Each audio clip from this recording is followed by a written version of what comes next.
Hey everyone, in this video we're going to be talking about critical theories that we'll use when we analyze literature. So essentially that means we're talking about critical lenses.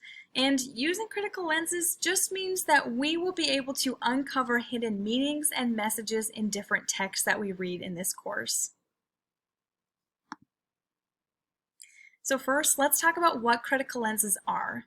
Critical lenses are simply like tools in a toolbox, and in order to understand a text completely, we'll need to select the right critical lens. Readers will use critical lenses to see what stories reveal about human behaviors, habits, and beliefs. So like I just said, using critical lenses will allow us to uncover hidden meanings and messages within a certain text. There are about 10 to 12 different critical lenses, but for this course we're going to focus on 8. In this particular set of notes, we're going to talk about 4 critical lenses, and then we'll talk about the other 4 in a different set of notes. So the different critical lenses that we're going to talk about today are reader's response lens, the formalist lens, biographical lens, and the historical lens as well. In future lessons, we'll talk about the remaining 4. We'll talk about the cultural lens, gender lens, race lens, and socioeconomic class lens. Before we talk about the 4 main critical lenses that we'll discover in today's notes, I want to talk about the benefits of applying critical lenses. First, you'll notice new things about our society, such as society's expectations of people. You'll also notice stereotypes that can be dangerous and harmful. Using lenses to help see these expectations and stereotypes also will help transform our thinking. And lastly, lenses will help us look at a text, watch a movie, or look at an advertisement in a new way. A few points of clarification again before I continue. Authors don't use critical lenses. Readers do. So when we apply critical lenses to our analysis, we don't say things like, the author uses racial lens through his stereotypical portrayal of the main character. Instead, we would say something like this. Through the racial lens, we see that the main character is stereotyped as, and then we would continue. So again, authors don't use critical lenses. We as the readers do. So next, I want to talk to you about the reader response lens. So this is the first critical lens that we will apply. So when we apply the reader response lens, we have to ask ourselves while reading, what life experiences do I bring to the text that impact my interpretation of the story? Now keep in mind, a text can either be a mirror or a window to you as the reader. When I talk about a mirror as a text, I'm simply saying that the text is going to reflect your own personal experiences. So that might mean that the character in the text might be the same gender, same age, religion, and or race as you. So when you look at that text, you're seeing yourself reflected.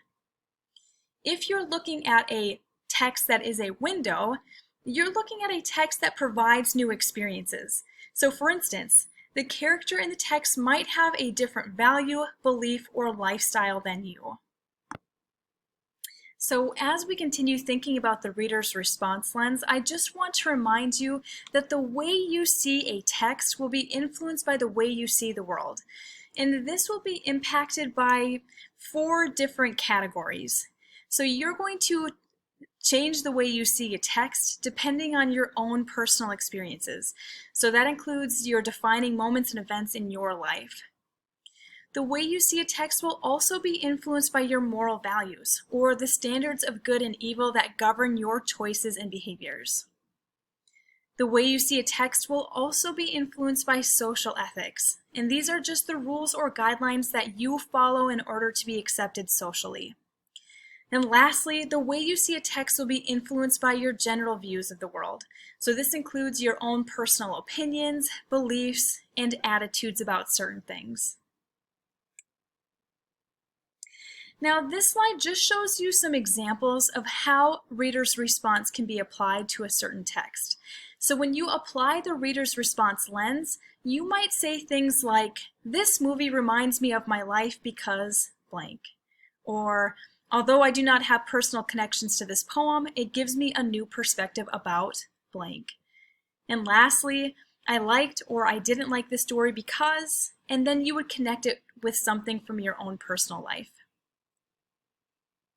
The next type of critical theory that you can use or apply to a text is the formalist lens.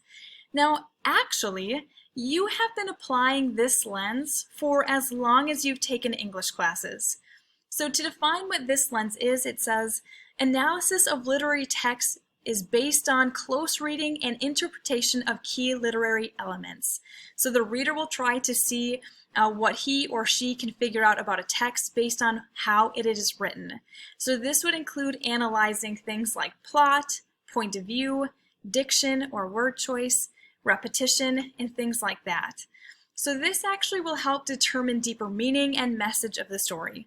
Again, these are elements that you've been asked to analyze ever since you've been in an English class. So an example would be analyzing theme, looking at the setting, how characters interact, how the plot changes, symbols that are in the text, irony, and others. When you apply the formalist lens, you might say things like, "The theme of the story is blank. The author effectively uses figurative language to show us that blank. The pacing of this plot is a bit slow in the beginning. Instead, I wish the author would have done blank. And I think that blank symbolizes blank." So again, I've mentioned different elements that you've been asked to analyze for a long time. Theme, figurative language, plot, symbols, etc. There's also the biographical lens. So the definition of this lens is that the reader will gain new meaning from finding out information about the author and his or her life.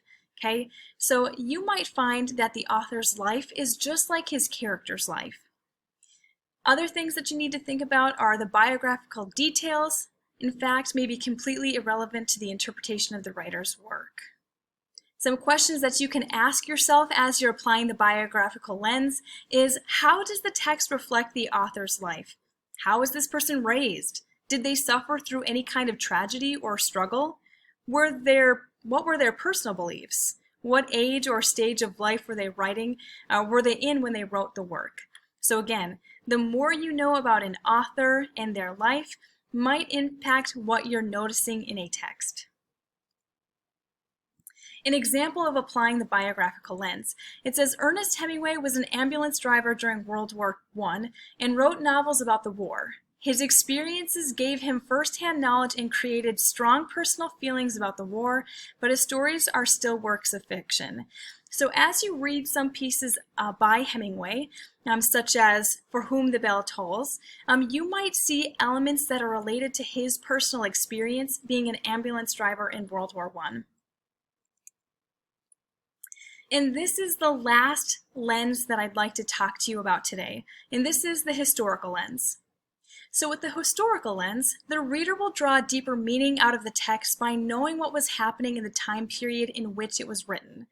The reader also will consider the time period of the setting of the story and consider how a contemporary reader will respond to the text.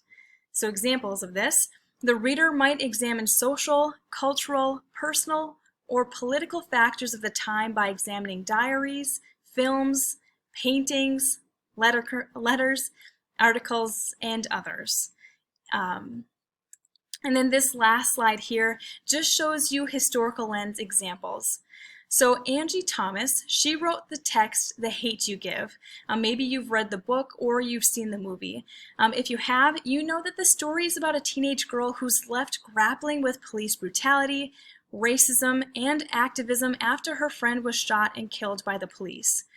If we look at the time period that this story was written, we might notice that there's correlation between events in the text and continued police brutality that's happening in the 2000s.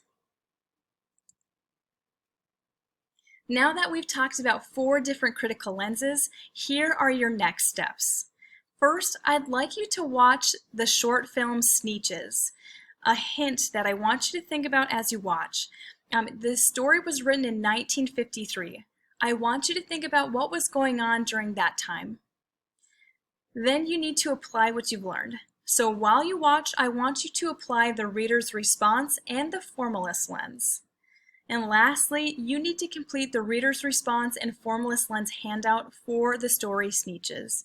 If you have any questions about what you're expected to do in these next few days, don't hesitate to reach out and ask me questions. Bye everyone!